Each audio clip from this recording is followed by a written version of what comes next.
तो आपको वैल्यू भी प्रोवाइड करूं। इस तरह के मार्क्स लगाए हुए छोटे छोटे। अभी तक मैंने क्वेबेक जाने का मुझे मौका नहीं मिल पाया, तो अल्लाह ना करे अगर कोई प्रॉब्लम होती है, कुछ होती है, तो फिर आप अल्लाह को प्यारे ही हो जाएंगे। कनाडा में तो लोग कहते हैं कि जॉबें नहीं है, और जो कि वाकई में ये बात तो है। जब वो आपको कहते हैं ना कि हमें इंट्रोड्यूस करें, तो लोग अपने वो बचपन की कहानी से, मैं वहाँ पैदा हुआ, मैंने वहाँ से स्कूल में पढ़ा, तो हाई चांसेस हैं कि आपको कॉल नहीं आएगी। अगर बेगम सेक्रेटरी हो तो अच्छा होता है। क्या इस बारे में क्या ख्याल? आप मार्केटिंग में भी अप्लाई कर दो, आप एडमिन में भी अप्लाई कर दो।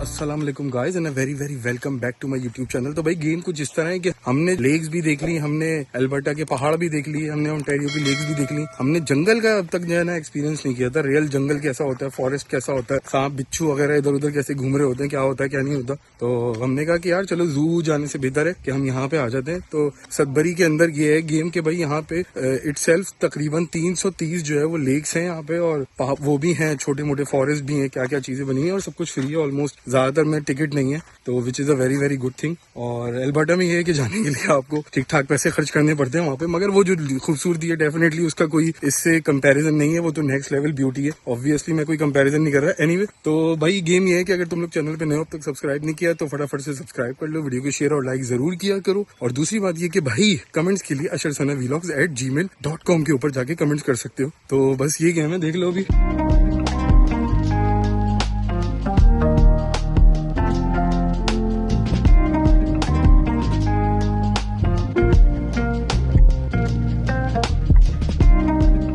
यहाँ पे 7 भाई खड़े हैं, एक ओबीडियंट हस्बैंड की तरह, जैसे सारे हस्बैंड कर रहे होते हैं किसी भी ट्रैवल ट्रिप पे। और ये वो बेगम की पिक्चर ले रहे हैं। वैसे ये बहुत बड़े सुरमा बनते हैं, मगर बेगम के सामने बिल्कुल जो है ना इनकी बोलती बंद हो जाती है नॉर्मल मर्दों की तरह। मेरा भी वैसे आपस की बात है, ऐसे ही हाल है, इनका भी वैसे ऐसे ही हाल होगा। क्यों भाई है? ये कामयाब मर्द की निशानी है।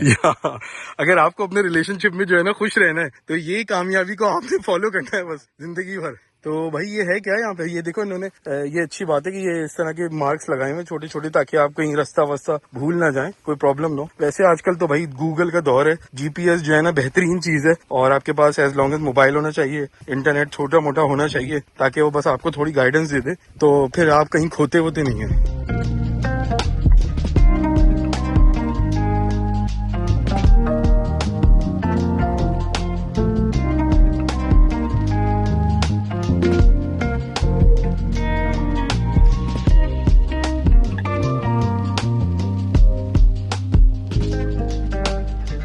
गाइस आप सीन चेक करो सामने से, और मैं यहाँ पे बैठ के नजारे ले रहा हूँ। ये पतली पतली टांगे आपको दिख रही होंगी, गोरी गोरी खूबसूरत टांगे, तो इसकी नजर मत लगाना। खैर एनीवे, तो वाकई में यार अगर मैं कनाडा की जो है ना नेचुरल ब्यूटी की बात करूँ तो भाई टॉप लेवल है, नेक्स्ट लेवल है। तो जिन लोगों ने अब तक कनाडा नहीं देखा, तो उनकी अगर बकेट लिस्ट में नहीं है, और वो ट्रेवलर है, शौकीन है, हमारी तरह घूमते फिरते हैं और अलग अलग चीजें देखते हैं, तो ये जो नेचुरल ब्यूटी है ना कनाडा की, और पूरे कनाडा की मैं बात करूँ, ओंटारियो हो गया, अल्बर्टा हो गया, ये जो 2 प्रोविंसेस हैं, तो इसको मस्ट विजिट करना। और स्पेशली अभी तक मैंने क्वेबेक जाने का मुझे मौका नहीं मिल पाया, तो वो भी मेरी बकेट लिस्ट के अंदर है, क्योंकि भाई वो कनाडा का मिनी यूरोप है एक तरह का। तो वहां पे भी इंशाल्लाह जाएंगे, नेक्स्ट जो भी होगा प्लान। कोशिश यही है मेरी इस साल मैं जरूर जाऊं क्वेबेक में, मॉन्ट्रियल वगैरह में। टोरंटो से इतना ज्यादा दूर नहीं है, आई थिंक 4-5 घंटे की ड्राइव पे होगा, 5-6 घंटे की जो भी ड्राइव होगी, तो 5-6 घंटे की drive is not a big deal.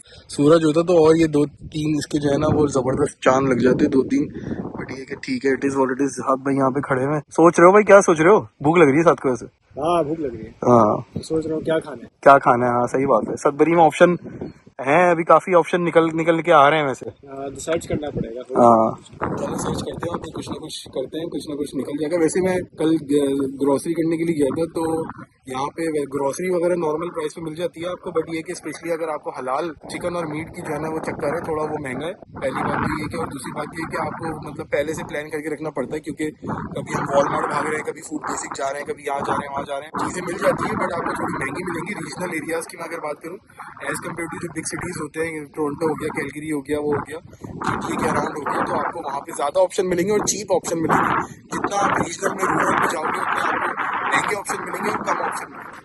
So guys मेरा क्या गेम होता है वो ये होता है कि हर वीडियो के साथ मैं कोशिश करता हूँ कुछ ना कुछ जो है वो आपको वैल्यू भी प्रोवाइड करूँ वीडियो की, ताकि सामने वाले को देखने में भी एक तो जो है वो नज़ारे देख ही रहा है, खूबसूरती देख रहा है और सारी चीजें चल रही हैं, साथ साथ मतलब जगह की भी जो है ना बंदा एंजॉयमेंट कर रहा है। कनाडा भी दिखा रहे हैं साथ में, बट साथ में एक ऐसी भी चीज हो कि किसी को कुछ सीखने का मौका मिले, कुछ छोटी मोटी इन्फॉर्मेशन हो जाए, कुछ हो जाए। साथ से मैं पूछता हूँ, साथ जब यहाँ पे आया था तो इसको अपनी जो है ना वो लकीली, ये भी कुछ लकी बंदों में से कुछ एक दो होते हैं, मतलब कभी कभी लकी लोग कि उनको अपनी ही जो जिन्होंने पढ़ा हुआ होता है तो उनको अपनी फील्ड में जॉब मिल जाती है। तो साथ का ऐसा गेम है कि उसको अपनी जो उसकी एचआर की फील्ड है तो इसको अपनी ही फील्ड में जॉब मिली। हाँ भाई, तो क्या गेम था तुम्हारा, तुम्हें कितना टाइम लगा? कनाडा में तो लोग कहते हैं कि जॉबें नहीं है, और जो कि वाकई में ये बात तो है। तो मतलब तुम्हारा क्या एक्सपीरियंस है ओवरऑल? 2 साल तुम्हें यहाँ पे हो गए कंप्लीट, तुम्हें मतलब जॉब आते ही मिल गई थी या तुम्हें और जॉब्स करनी पड़ी है? क्या गेम था? मेरा ये है कि जब मैंने रेज्यूमे बनाया तो मैंने काफी सारे वर्जन बनाए थे रेज्यूमे के। यहाँ पे आए कब तक पहले ये बताओ तुम? मैं आया था 2-3 साल हो चुके हैं। 2 साल हो गए हैं ना, जून 2022 में आए थे ना?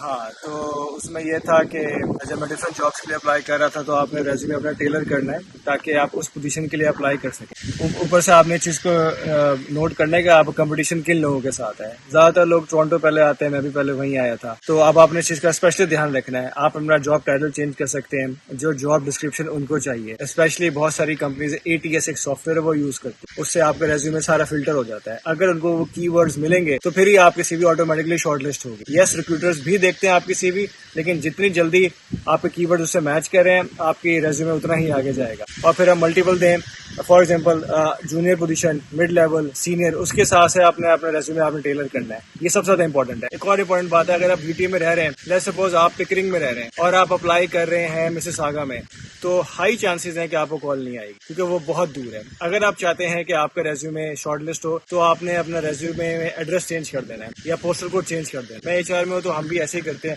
ऐसा नहीं है कि अगर आप टोरंटो में है तो आपको हैमिल्टन से कॉल आ रही हो। हाँ, तो ये एक टिप एंड ट्रिक्स है, मतलब कि टिप्स एंड ट्रिक्स जो इंपॉर्टेंट होती हैं, तो ये उसकी ट्रिक है कि जो है वो अपना जो भी है तुम्हारी जो डिजायर्ड जो एम्प्लॉयर लोकेशन आ रही है, जॉब की लोकेशन आ रही है, उससे करीब तरीन जो भी एड्रेस हो आप वो डाल दो फिर, है ना? हाँ, आप बिल्कुल डालें, वो बहुत जरूरी है सो दैट आपके चांसेस बढ़ते हैं। इन शॉर्ट जो उनको चाहिए वो आप रेज्यूमे में लिखें। उसके बाद आपने इंटरव्यू में उनको कन्विंस करना है कि जो मेरे पास है वो इंपॉर्टेंट है। एक और चीज मैं आपको बता रहा हूँ, लेट्स सपोज आपको कॉल आ गई। कॉल आने के बाद बहुत सारे लोग फेल हो जाते हैं इंटरव्यू में, पास नहीं हो पाते। उसकी रीजन ये है कि जब वो आपको कहते हैं ना कि हमें इंट्रोड्यूस करें अपने बारे में, बहुत कॉमन सा क्वेश्चन है, तो लोग अपने वो बचपन की कहानी, मैं वहाँ पैदा हुआ, मैंने वहाँ से स्कूल में पढ़ा, उसके बाद फिर मैं उधर गया, फिर मैंने पहली जॉब ये की, ये कहानी हमें नहीं चाहिए। आपके पास विद इन 1 या 2 मिनट्स में हमें आपके शॉर्ट समरी चाहिए लास्ट 1 या 2 कंपनीज की। उसमें आपने ये बताना है कि मैं इन कंपनी के साथ काम किया, वो ये प्रॉब्लम्स फेस कर रहे थे और मेरे आने से कंपनी को क्या फायदा हुआ। मैं प्रॉब्लम सॉल्विंग स्किल्स लेके आपकी कंपनी में आऊंगा, मैं ये लेके आऊंगा, मैं ये लेके आऊंगा, आपके जॉब डिस्क्रिप्शन में ये लिखा है, हाँ ये मैंने काम किया है। 2 मिनट में अपनी समरी देकर चुप हो जाना है, उसके बाद वो आगे खुद सवाल पूछेंगे, लंबी कहानी नहीं डालनी, बोर हो जाएंगे। तो तुम्हें अपनी फील्ड की जो जॉब थी, जो HR तुमने पढ़ा हुआ था ऑस्ट्रेलिया से, तो तुम्हें कितना टाइम लगा यहाँ पे प्रोफेशनल जॉब मिलने में कनाडा में? मैं मल्टीपल कंपनी के साथ काम कर रहा था और मैं जब आया था तो ऑलरेडी रिमोट जॉब लेकर आया था।